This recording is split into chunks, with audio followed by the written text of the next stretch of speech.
I promised you a video when things started to bloom. There is the red beauty, fuchsia perennial, and the ballerina, which you saw earlier.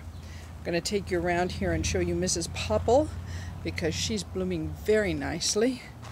And she has some really big blooms on her. Isn't she pretty? And there she is there again too.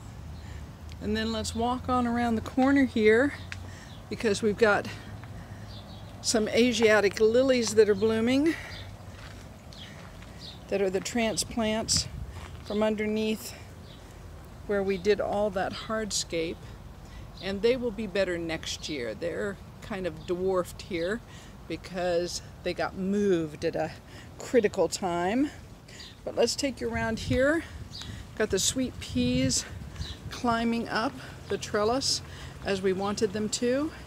On this side of the walk and on this side of the walk, you can see the pods forming, as I told you about in the last video for the Love in the Mist, which is really a kind of cumin. And back there, let's see if I can zoom in a little bit. Those are some of the really early bloomers of the daylilies, which are just gorgeous. And then we're going to turn around here. There'll be a lot more to see. Let's zoom back out here.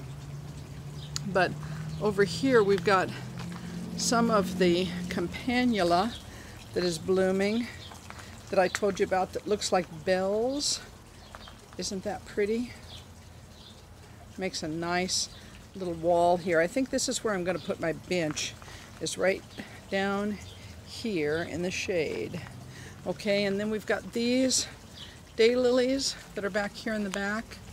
This one and this lovely huge one. Look at that beauty. These are what they call double bloomers.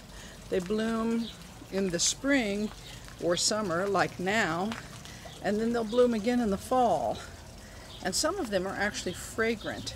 So these are really, really pretty and very nicely done.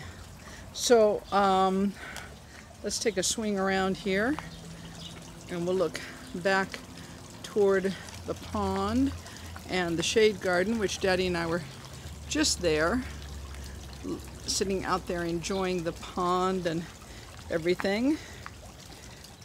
And I will bring you back to this at a later date and we'll see some more of the daylilies.